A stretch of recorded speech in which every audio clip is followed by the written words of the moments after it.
Bienvenidos a Ciberdiálogo, soy León Krause, gracias por estar con nosotros, gracias también por sus numerosos comentarios a nuestra conversación anterior con Cayetana Álvarez de Toledo.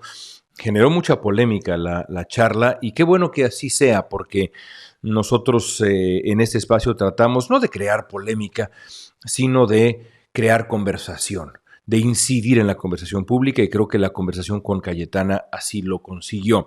Nuestra charla del día de hoy, en este episodio, el del día de hoy, también me parece ha sido muy interesante. Regresamos a hablar de Estados Unidos, de México, de América Latina, pero sobre todo de lo que está pasando dentro de Estados Unidos. ¿Qué está haciendo realmente Donald Trump y su círculo de asesores?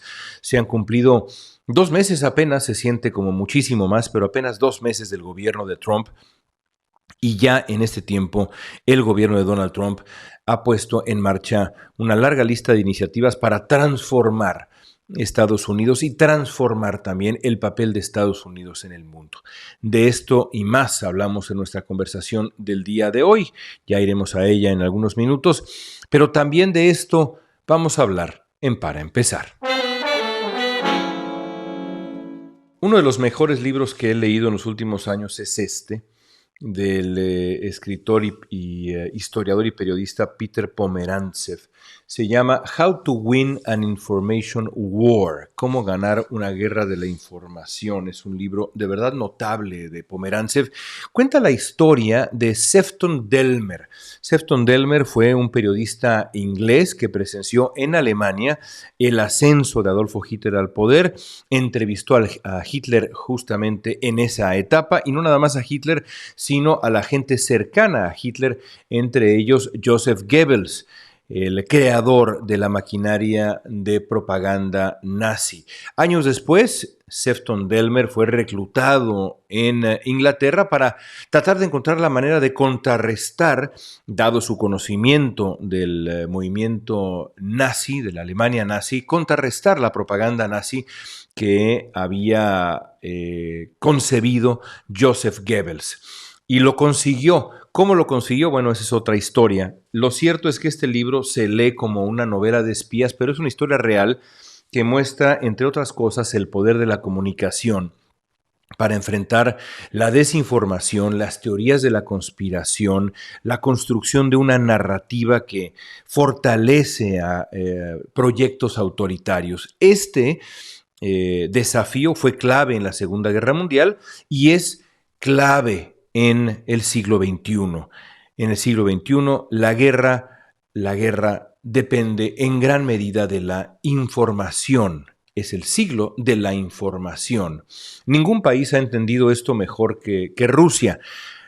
Russia Today, que es el corazón de su maquinaria de propaganda, ha extendido su influencia por todo el mundo. En América Latina lo ha hecho sin duda alguna con, por desgracia, mucho éxito, vendiéndose como un contrapeso a medios occidentales, cuando en realidad Russia Today es una máquina de manipulación específicamente diseñada para servir los intereses de Vladimir Putin, pero ha sido muy exitosa en esa guerra de la información. En el mundo hay otros esfuerzos de otra índole para incidir en la batalla por la información y en la batalla de la información. Estados Unidos, por ejemplo, ha tenido a lo largo de las últimas décadas sus propias herramientas en esa batalla. Una de las más importantes ha sido Voice of America, esta red de radio, sobre todo, tiene otras salidas, pero sobre todo de radio, que desde su creación en la Segunda Guerra Mundial ha sido un pilar de la diplomacia estadounidense, el famoso poder suave estadounidense, combatiendo la censura y ofreciendo periodismo veraz, objetivo, profesional, para así llevar información libre a quienes viven bajo estos gobiernos autoritarios. Y bueno, la historia de Voice of America es muy larga. Durante la Guerra Fría fue crucial al transmitir noticias sin censura en ruso, en chino, en otros idiomas. Tuvo un papel fundamental en eventos como pues, la Primavera de Praga, la caída del Muro de Berlín, para llevar también información y hasta música a la Cuba de Fidel Castro. En las últimas décadas, Voice of America siguió siendo un bastión contra la censura y la propaganda, tuvo un papel clave en lugares como Ucrania. Y bueno, a lo largo de los años, como ya decía yo, fue más allá, fue una herramienta de poder suave, difundió música de todo tipo, llevó el jazz al mundo, la música country al mundo, e incluso el idioma inglés, haciendo posible que mucha gente aprendiera inglés a través de sus transmisiones. Bueno, hace una semana Donald Trump decidió increíblemente cerrar Voice of America. Sus 1,300 empleados fueron congelados. En otras palabras, en la guerra de la información y la narrativa global, el Estados Unidos de Donald Trump acaba de rendirse. ¿Quién se va a ver beneficiado? El primero de ellos será Vladimir Putin, porque sin contrapesos, la maquinaria de desinformación de Rusia pues va a encontrar todavía menos resistencia. Y eso nos obliga a concluir algo que es particularmente alarmante. Los paralelos con la década de 1940 son inquietantes, porque al igual que los nazis, que entendieron el poder de las narrativas, Vladimir Putin sabe que controlar la información es clave para el dominio global, para erosionar la confianza en las instituciones, la confianza en la democracia, para erosionar la libertad, para erosionar a las sociedades libres. Pero esta vez no han sido los enemigos de Estados Unidos los que están ganando la batalla. Es Estados Unidos quien ha decidido rendirse de manera voluntaria, unilateral. Es una capitulación de Donald Trump en la batalla global por la verdad y la influencia cultural. Y es un error estratégico enorme. Y es más todavía, es una tragedia.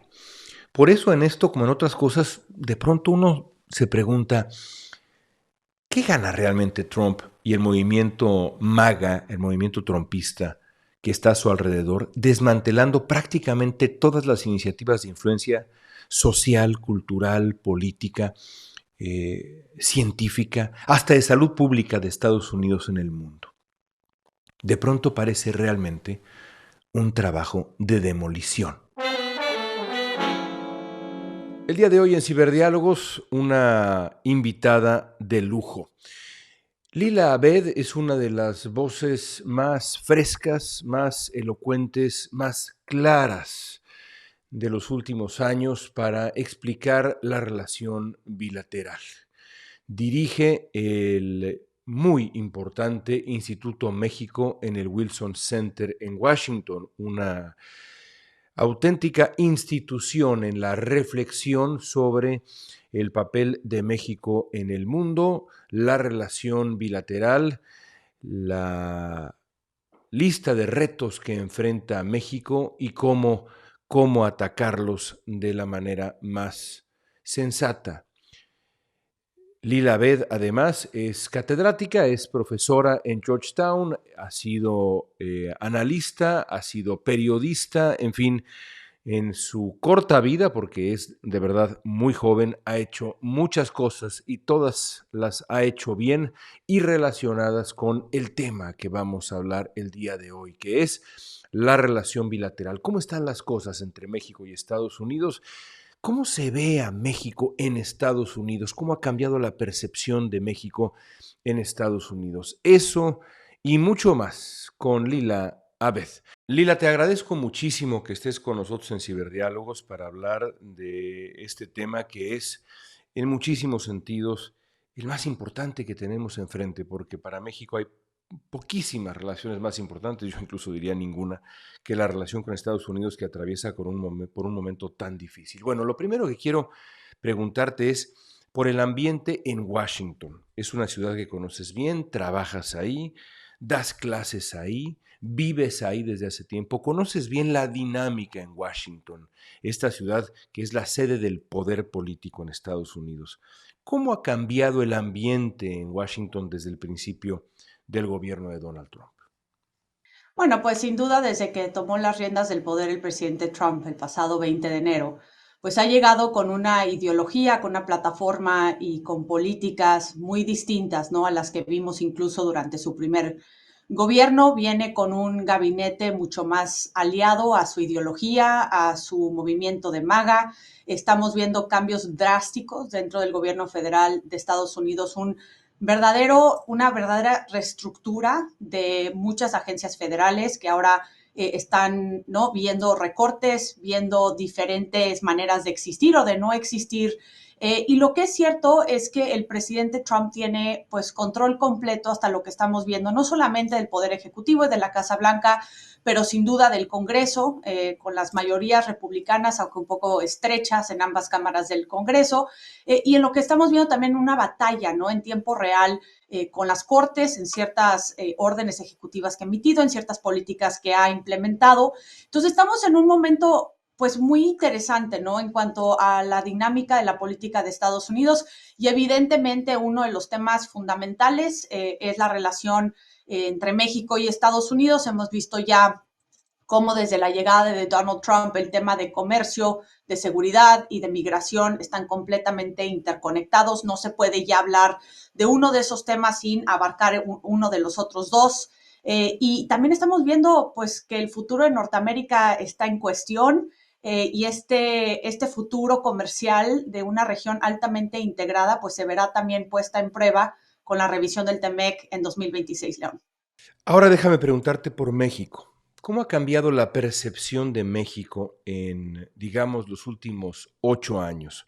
Yo recordaba, hace apenas una década, México, pues rara vez se mencionaba, por ejemplo, en debates presidenciales, en la discusión pública, el nombre de México rara vez aparecía y ahora México está en el centro de casi toda la agenda y no desde una perspectiva, digamos, positiva. ¿Cómo ha cambiado la percepción de México? ¿Cómo se habla de México en Washington? Bueno, a ver, yo creo que hay que distinguir sobre los distintos gobiernos que hemos visto en México, ¿no? Desde luego, durante el sexenio de Andrés Manuel López Obrador vimos un deterioro profundo en cuanto a la relación entre México y Estados Unidos, particularmente en cooperación en materia de seguridad. Creo que llegamos a un punto muy bajo, muy poco intercambio de inteligencia, de información, a pesar de que el marco bicentenario reemplazó la iniciativa Mérida de 2007 y engloba nuevos objetivos y acciones en conjunto entre los dos países. La verdad que en la práctica no tuvo resultados contundentes. En materia de migración, sí, México ha sido un aliado fundamental para tratar de frenar el flujo de migrantes que tratan de ingresar de manera ilegal hacia Estados Unidos. En ese rubro sí hemos visto pues mucho más coordinación. Y en materia comercial, pues desde que entró en vigor el TEMEC, ahí sí ha sido un poco más de una historia de éxito. Desde el 1 de julio del 2020, con la entrada del TEMEC, la inversión en toda América del Norte ha crecido 136%, el flujo de productos y servicios ha incrementado un 50%, más de 17 millones de empleos se han creado gracias al TEMEC en los 3 países que son parte de este acuerdo. Entonces, a pesar de esta integración económica que vimos, especialmente tras la pandemia, la guerra en Ucrania y este regreso a la regionalización, a regresar a los centros de producción, a lugares geográficamente cercanos, creo que eso le ha ayudado mucho a México.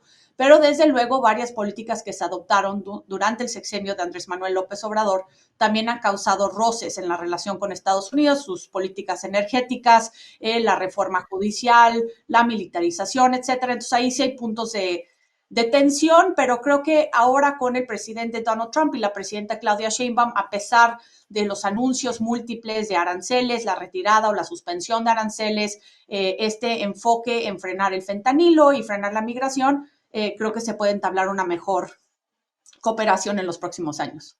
Y justo sobre eso te quiero preguntar, porque me interesa cómo se percibe en Washington al gobierno de Claudia Sheinbaum. ¿Se le ve distinto como se veía al gobierno de Andrés Manuel López Obrador? Y en mi opinión, sobre todo rumbo al final, yo diría incluso el último par de años, podríamos ir más atrás, pero el último par de años ya al gobierno de López Obrador y a la relación con López Obrador en particular, se le veía, en mi experiencia, hablando con gente en Washington, con hartazgo, preocupación, incluso desconfianza creciente, ¿Cómo contrasta eso con la manera como se está viendo al gobierno de Claudia Sheinbaum en Washington? Coincido completamente con tu lectura de cómo percibía Washington Andrés Manuel López Obrador y a su gobierno, pero creo que desde que llegó Claudia Sheinbaum el pasado 1 de octubre al poder, sí se ha visto un ajuste, una reevaluación de cómo Estados Unidos ve una mejor relación con su primer socio comercial, que es México. La presidenta Claudia Sheinbaum, claro, llegó gracias a la plataforma, a la aprobación de Andrés Manuel López Obrador, pero es un perfil completamente distinto. Es una persona que estuvo viviendo aquí en Estados Unidos, fue a la Universidad de Berkeley, es doctora, es ingeniera ambiental, es científica, entonces viene con otra manera de hacer las cosas y creo que lo hemos visto tener cierto éxito en los últimos meses. Ahora, es muy temprano para saber exactamente hacia dónde va el gobierno de Claudia Sheinbaum, pero enfocándonos en la relación con Estados Unidos, creo que su reacción moderada, estratégica a los distintos anuncios de aranceles sí le han causado pues aplausos, ¿no? Por parte del presidente Donald Trump, quien incluso ha dicho que es una mujer muy dura, que es una mujer muy fuerte y que la ha elogiado varias veces por las acciones que ha tenido en cuanto al fentanilo, en cuanto a la migración y en cuanto al comercio, pues hasta ahorita, por lo menos hasta el 2 de abril, que se esperan este anuncio de aranceles recíprocos, creo que hasta ahorita México no ha enfrentado un escenario catastrófico en cuestiones económicas con los aranceles propuestos por el presidente Trump. Obviamente tendremos que ver cómo se desenvuelve la revisión del Tratado de Libre Comercio entre los dos países que se va a realizar en 2026, pero que se espera que en el transcurso de este año se pueda iniciar el proceso de negociación o de revisión. Entonces, creo que sí ha sido no sé, con muy buena perspectiva la que tiene el presidente Trump, especialmente cuando lo comparas con, o la comparas con el primer ministro Trudeau, que ya salió del poder, o con la reacción del presidente Petro, o lo que ha hecho Panamá y otros países alrededor del mundo. Creo que México y la presidenta Sheinbaum lo ha manejado muy bien, León. La pregunta es, ¿hasta dónde va a llegar esta aparente buena relación que, como tú dices, y creo que está claro, y así lo reconoce la prensa y los actores políticos, esta relación, por la razón que sea, entre Claudia Sheinbaum y Donald Trump funciona, e incluso funciona en términos más dignos de la relación que vimos entre López Obrador y Donald Trump, en donde hubo una concesión de otra naturaleza que también está pues registrada en la historia, en el libro de Mike Pompeo y demás. Pero ¿hasta dónde va a llegar esta aparente buena relación? ¿Tiene un límite? ¿Cuáles amenazas ves en el camino, Lila? A ver, yo creo que esa es la pregunta del millón.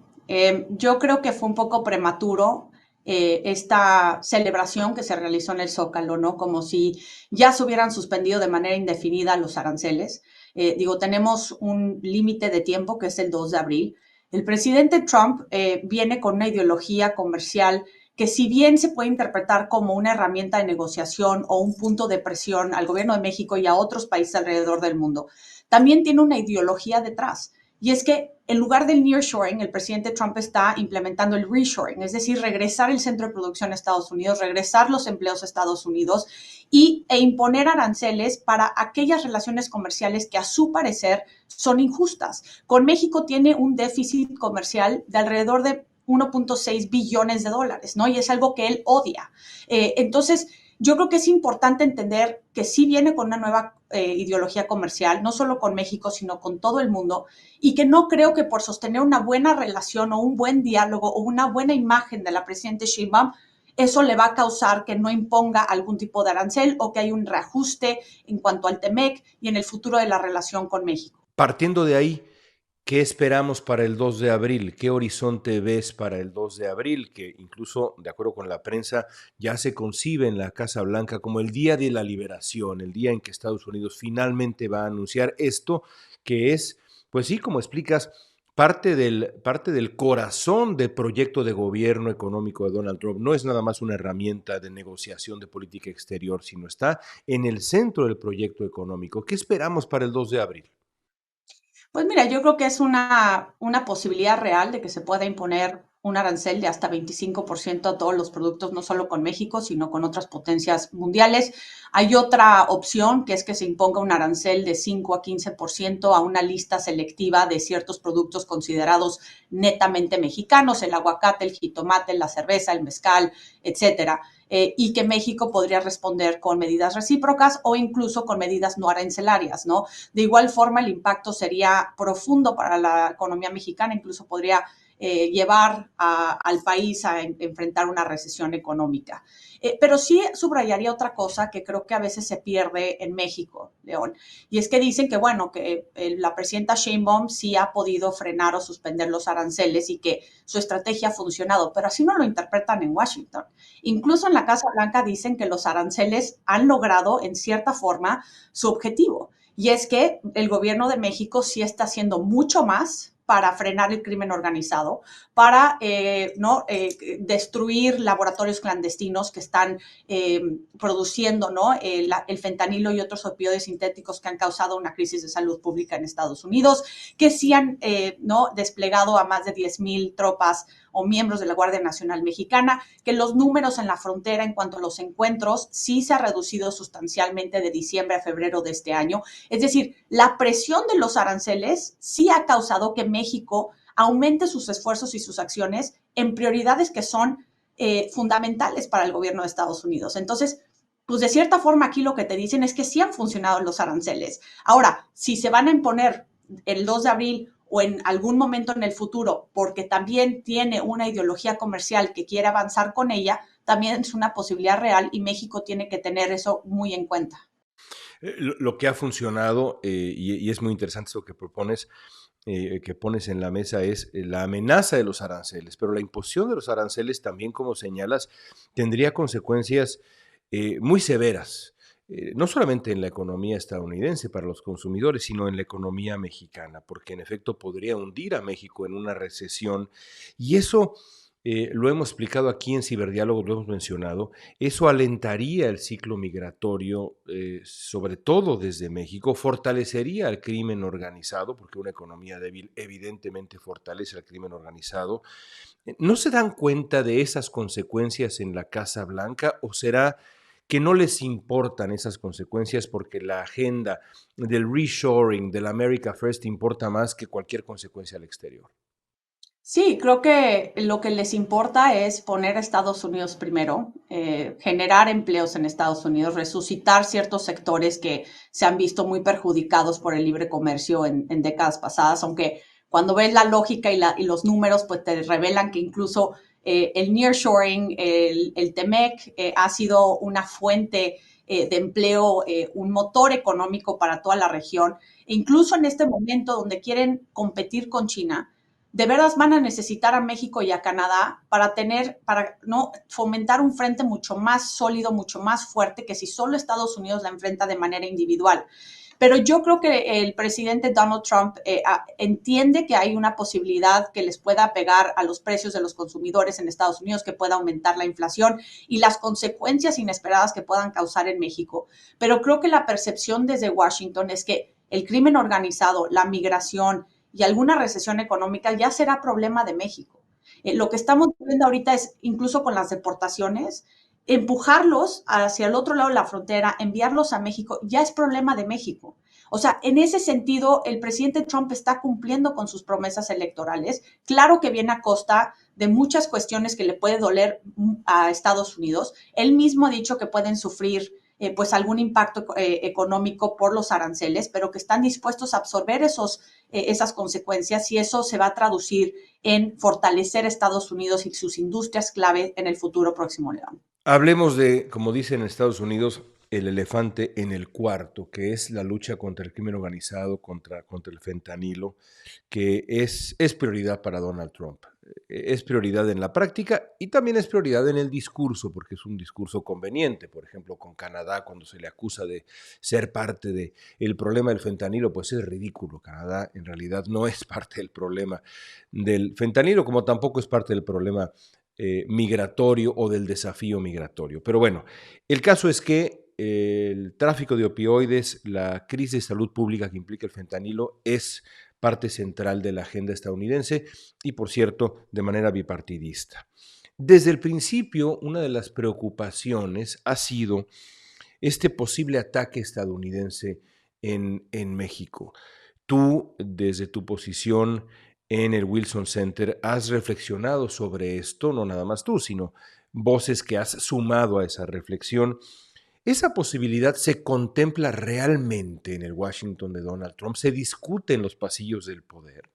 Sin duda, León, es una posibilidad real y si México cree que el gobierno de Donald Trump está bloqueando, creo que no entienden bien las prioridades de este gobierno y los alcances que están dispuestos a tener para lograr sus objetivos, el reducir el fentanilo hacia Estados Unidos siendo una de ellas. A ver, creo que son varias cosas.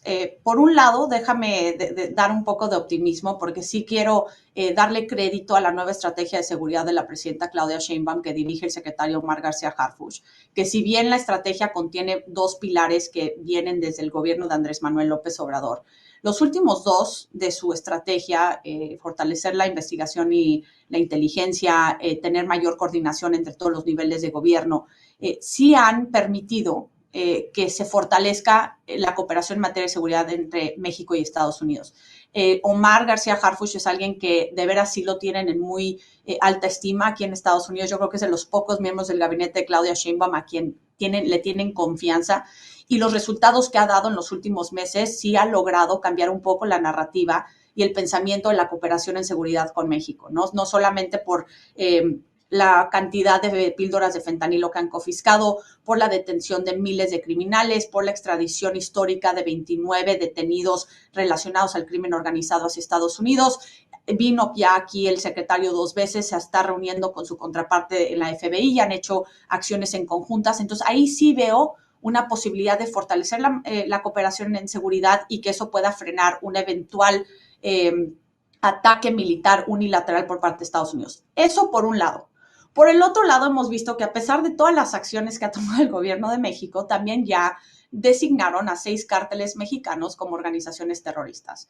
Y aunque uno lo ve como una designación tal vez política, el material clause que se incluye dentro del marco de la designación, en realidad está sentando las bases, no solamente para investigar a cualquier persona involucrada que le dé algún apoyo material a cualquier persona de un cártel, directamente o indirectamente, los pueden juzgar aquí en Estados Unidos, pero sienta las bases jurídicas legales para un eventual ataque unilateral en México. Ahora, no necesitan la designación para atacar a México, pero claro, el hecho de que Estados Unidos no negocia con grupos terroristas y que lo están designando como tal, pues les puede dar una justificación legal en el futuro próximo para realizar un ataque unilateral. Creo que en el Departamento de Defensa, el presidente Donald Trump y en la Casa Blanca sí lo tienen como una opción real sobre la mesa. El mismo embajador que está nominado para ser el embajador de Estados Unidos en México, Ron Johnson, en su comparecencia ante el Senado, dijo que si bien él esperaba que se pueda fortalecer la cooperación y la coordinación con México, que desde luego el tema de un ataque unilateral por parte de Estados Unidos era una opción que están contemplando y que bien se podría utilizar si México no hace o cumple las prioridades y las demandas de Estados Unidos, León. La reacción de México a esa posibilidad ha sido interesante. Hace poco publicabas en el Wilson Center una serie de análisis sobre la reforma propuesta por la presidenta Sheinbaum para imponer penas a cualquier extranjero que participe en una intervención en investigación y persecución sin la autorización y colaboración del Estado mexicano. Esta propuesta fue recibida de maneras muy distintas en México. Hay quien la aplaudió, hay quien incluso se burló un poco de la propuesta, diciendo que era nada más una propuesta para la galería, para la base de Morena. ¿Tú cómo lo lees? Y a partir también de esos análisis que publicaste, ¿qué conclusión llegas? ¿Es una advertencia a Trump, una manera de decir, a ver, momento, aquí no estamos jugando tampoco de este lado, o es nada más un gesto de política interna, como los que sobran, por cierto, en México? A ver, yo creo que son ambos. Primero que nada, ella tiene que dejar muy claro a la población mexicana y a su base electoral que sobre todo va a proteger la soberanía, la integridad territorial de México, que son principios de política exterior que están dentro ya de la Constitución y que rigen la política exterior en México desde la doctrina Estrada. Entonces, creo que fue reiterar esos principios y confirmar a su base electoral que ella va a hacer todo, o sea, primero que nada proteger a México, ¿no? Entonces creo que sí fue un mensaje necesario hacia el interior de México porque cualquier ataque unilateral, pues se le va al país, León, ¿no? Entonces yo creo que está dejando un precedente importante. Ahora, es una señal hacia Estados Unidos de que si bien está dispuesta el gobierno de Sheinbaum de coordinar, de cooperar, de intercambiar información e inteligencia con sus contrapartes estadounidenses, que eso no quiere decir que se están sometiendo o que se están poniendo en un nivel más bajo que el gobierno de Estados Unidos. Ahora, en la práctica, no creo que esa reforma o esas declaraciones vayan a frenar cualquier tipo de prioridad o de objetivo que tenga la Casa Blanca si cree que México no está haciendo lo suficiente.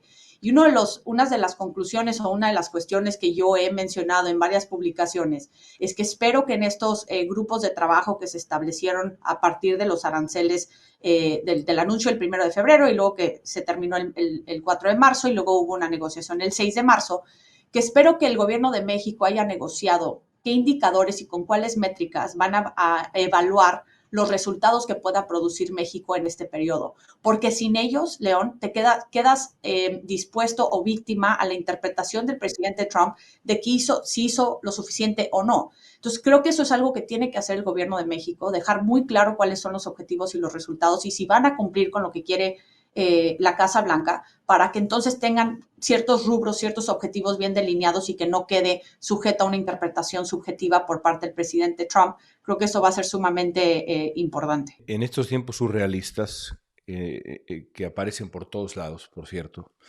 hay una paradoja muy singular en la relación entre ambos gobiernos. Una relación en donde se avanza en cierta parte de la agenda, hay confianza con algunos funcionarios, como decías, con el secretario García Harfuch, y sin embargo, el discurso reiterado desde la Casa Blanca, ya en 2 o 3 ocasiones, en nada más 2 meses que tenemos de gobierno de Donald Trump, más o menos, es el gobierno de México tiene una relación intolerable de colusión con el crimen organizado. Es decir, aquí hay una relación entre un gobierno, el estadounidense, que públicamente ha declarado que su contraparte está trabajando de alguna manera con el crimen organizado, con esa entidad que ambos gobiernos teóricamente están tratando de desarticular. Y te pregunto aquí también, ¿eso es parte del discurso, de la presión? ¿Estamos viéndolos, estamos revisando desde acá, desde Washington? ¿O en los pasillos del poder, insisto, realmente se ve a este proyecto de gobierno en México, que comenzó con López Obrador y continúa de una u otra manera con Claudia Sheinbaum, se le ve como un socio no confiable, dada esa sospecha de colusión? Sí, ese fue un lenguaje que causó muchísima polémica y controversia dentro de la orden ejecutiva que emitió en cuanto a la designación de los cárteles como organizaciones terroristas. El hecho de que la Casa Blanca diga que México, el gobierno de México, tiene una alianza intolerable con el crimen organizado, supone varias barreras para el futuro de cooperación. Es difícil entender cómo las agencias de Estados Unidos van a cooperar o van a coordinarse con la Secretaría de Seguridad de Protección Ciudadana, con Defensa, con la Guardia Nacional, con Marina, si creen que esas personas están coludidas con el crimen organizado. Creo que lo que está enfocando, a lo que se está enfocando en la Casa Blanca es una realidad en México que tampoco podemos dejar a un lado, y es la verdad. El crimen organizado sí ha penetrado todos los niveles del gobierno en México, a diferentes grados y con diferentes personas, pero uno no puede evitar, ¿no?, el hecho de que sí hay una y corrupción institucional dentro del gobierno de México y que creo que el presidente Trump no es que le importe como tal, pero de nuevo le da las herramientas, le da el argumento para decir si en algún momento yo tengo que ir en contra o hacer un ataque unilateral en México es porque el gobierno de México no está haciendo lo suficiente, incluso tiene una alianza intolerable con el crimen organizado. Creo que sí es algo que debilita mucho el futuro de la relación bilateral que el mismo gobierno de México ha refutado y que ha argumentado que es incierto lo que declara la Casa Blanca, pero también hay que tomar en cuenta, León, que muchos de los líderes de cárteles que se han sido detenidos, como el Mayo Zambada, ¿no? Les extraen mucha información. Al Chapo Guzmán igual, a su hijo Ovidio igual, a muchos de los reos o a los extraditados que llegan a Estados Unidos, que parte de hacerlos de testigos protegidos o de tenerlos en territorio estadounidense les permite sacar información que ellos mismos pueden confirmar la integración o la cooperación de varios funcionarios públicos en México con esos grupos criminales. Y creo que esa es parte también de la estrategia de Estados Unidos. Creo que se está mejorando la cooperación en materia de seguridad. Creo que hay mucho que hacer para llegar a los niveles que teníamos, por ejemplo, durante la iniciativa Mérida, que no fue perfecta, lo tengo que decir, pero que sí había mucho más una comunicación mucho más fluida entre los dos países. Pero sí es importante señalar que si México no coopera con Estados Unidos, lo vimos durante el gobierno de Andrés Manuel López Obrador con la reforma a la Ley de Seguridad Nacional, limitando las actividades de agentes extranjeros en México, lo vimos con el Culiacanazo, lo vimos con el caso de Cienfuegos, lo vimos con otras acciones que tomó en contra de la DEA, que si México no coopera con Estados Unidos va a actuar de manera unilateral porque tiene que proteger su seguridad nacional. Y el mejor ejemplo de ello es el Mayo Zambada. Entonces, espero que eso se pueda evitar en el futuro próximo, pero sí creo que ese lenguaje frena mucho lo que se pueda hacer en los próximos meses y años. Déjame terminar con esta pregunta. Tú tienes un sitio de privilegio para entender todo esto que nos has descrito en esta conversación, las oportunidades, las amenazas, los retos de la enormemente compleja relación bilateral entre Estados Unidos y México. ¿Qué te quita el sueño, Lila, cuando piensas en la relación entre ambos países? ¿Cuál es el escenario que hoy más te preocupa? Me preocupa más que nada el tema económico, porque tú bien lo señalabas en algún momento de esta entrevista, León. Un arancel o, no sé, la eliminación, que se ve improbable, pero que es una posibilidad del TEMEC, que México enfrenta una recesión económica muy fuerte donde vaya a impulsar o agravar el tema de la migración, el que vaya a fortalecer el crimen organizado. Eso de veras sí puede causar un problema fuertísimo en México y que creo que se puede debilitar al gobierno entero en el país. Creo que uno de los puntos a favor, ¿no? Es que el gobierno de Claudia Sheinbaum parece entender las prioridades de Estados Unidos y tomar acciones no solamente en el tema comercial, de seguridad, de inmigración, pero incluso hasta ya vimos mucho más, se está alineando mucho más también a la política de Washington con China, que eso es prioridad aquí en Washington, tanto para los republicanos como los demócratas, por la creciente inversión, presencia e influencia de China que hemos visto desde 2019 a 2023 en México, y que no solamente es un tema comercial, es sobre todo un tema de seguridad nacional para los estadounidenses. Entonces creo que eso es muy bueno. Pero cualquier tipo de ataque unilateral también podría no solamente echar hacia atrás la relación bilateral décadas, pero creo que sí podría agravar muchísimo el tema de la inseguridad en México y un rompimiento en la relación con Estados Unidos pues causaría daños tremendos para el país. En Estados Unidos espero que el presidente Trump y la Casa Blanca entiendan rápidamente que sin México se les empieza a complicar mucho más el panorama. México es un socio geográfico, es un socio comercial, es su primer socio comercial. Los diferentes retos que enfrentan los dos países normalmente se solucionan cuando actúan en conjunto. Y creo que en el tema migratorio es un fenómeno no solamente bilateral, regional, sino que es mundial. Entonces, el debilitar una relación con un aliado tan fundamental como lo es México, digo, la geografía no nos va a separar, creo que sería muy malo para el futuro de Estados Unidos y yo creo que sí lo están reconociendo, pero de nuevo, creo que lo que me quita el sueño aquí en Washington es que por alguna razón u otra consideren que el gobierno de México no está haciendo lo suficiente y que cada vez más tomen medidas extremas que pueda verdaderamente traer consecuencias mucho más profundas de las que podríamos esperar si los dos países trabajan de manera conjunta. Ahí está el escenario. Lila, gracias por tu tiempo. Al contrario, León, siempre es un honor estar contigo. Muchas gracias por la invitación a este espacio. Hasta ahí la conversación con Lila Abed. Muy doloroso, como decíamos en nuestra sección al principio, para empezar, lo que ha ocurrido con Voice of America y muy dolorosas las amenazas que está enfrentando el Wilson Center y tantas otras instancias importantísimas de el pensamiento estadounidense o el pensamiento en Estados Unidos, la reflexión en Estados Unidos. Muy grave. Vamos a preguntas y respuestas. Varias preguntas que me encontré en redes sociales y en YouTube esta semana. Me voy a quedar con esta porque me pareció particularmente interesante. Decía Paco Vite, ¿por qué nadie, León, está generando una idea de futuro atractiva en México? Decía Paco, hay ideas e intelectuales, pero no hay líderes ni mucho menos organización. Y es una pregunta, Paco, para la cual no tengo una respuesta. Más bien te la devuelvo y amplío la pregunta a todos aquellos que nos están viendo en este momento. ¿Qué les gustaría ver en una oposición en México? ¿Qué tipo de movimiento les gustaría ver en la oposición en México? Estamos a unos meses nada más del principio del gobierno de Claudia Sheinbaum. La presidenta Sheinbaum tiene niveles de aprobación estratosféricos. Los partidos tradicionales en México están por los suelos. En esas mismas encuestas son casi ya testimoniales el PAN y el PRI.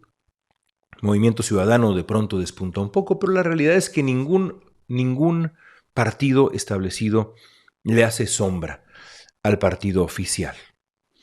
En ese sentido, no cabe duda, Andrés Manuel López Obrador consiguió lo que quería, esa famosa transformación. Está por verse, más allá de la acumulación de poder, en qué se traduce esa transformación. Hasta ahora, como en Estados Unidos, como hemos visto en el episodio de hoy, hemos visto mucha más destrucción que construcción, mucha más demolición que reforma inteligente de lo que hay que reformar, mejorar. Pero lo cierto es que la acumulación de poder está ahí. El régimen en México es muy poderoso. Más poderoso en muchos sentidos de lo que fue el PRI, por lo menos en su última etapa. Y eso nos lleva a preguntarnos, como dice Paco, ¿dónde están los liderazgos? ¿Qué tipo de liderazgo puede surgir? Yo no tengo duda de que el liderazgo que debe surgir tendrá que comenzar, como construyó el propio López Obrador, municipio por municipio, porque así son las experiencias positivas y exitosas de otras oposiciones que fueron ganándole terreno a partidos hegemónicos, como por ejemplo pasó en Polonia, en donde la oposición fue, de nuevo, a hablar pueblo por pueblo, distrito por distrito, provincia por provincia, para explicar de qué se trataba ser oposición y por qué el partido en el poder no tenía el monopolio de la identidad nacional, ni de la fe, ni de la fuerza. No eran necesariamente sinónimo de Polonia. Había otras Polonias tan válidas como la que decía representar el partido hegemónico. Así que no sé, Paco, realmente de dónde saldrán esos liderazgos, pero creo que la primera pregunta que habría que hacerse es, ¿qué tipo de liderazgo? ¿Cuáles serían las prioridades? ¿Cuál sería la agenda central de ese liderazgo? Soy yo ahora quien deja esta pregunta para que ya sea en redes sociales o en YouTube me respondan y quizá podemos retomarlo no solamente en nuestra sección de preguntas y respuestas siguiente, sino también en la entrevista que voy a hacer, la siguiente entrevista, que creo que puede ser muy interesante este tema, ya verán por qué. Y también quiero agradecer a quien me dijo que había dejado de pronto de escuchar el ciberdiálogo en Spotify para venir a YouTube y ver el cuadro al que yo me refería, el cuadro aquel que expliqué que, bueno, es de mi autoría, digamos, y bueno, muy, muy simpático. Sobre todo me dio mucha risa alguien que puso en YouTube que ya había visto el cuadro en nuestras transmisiones aquí en video y que le había parecido siempre una pintura erótica. no sé muy bien por qué, erótica, pero pues la verdad me gustó, me gustó. A lo mejor en el fondo, en mis pinturas de montañas y ríos, pues hay una voluntad erótica. Lo voy a pensar. Gracias amigos por estar con nosotros en Ciberdiálogos. Hasta aquí llegamos. Volvemos la próxima semana. Déjenme sus preguntas, sus opiniones, sus sugerencias, sus provocaciones eróticas en nuestras redes sociales. Soy León Krause. Hasta la próxima.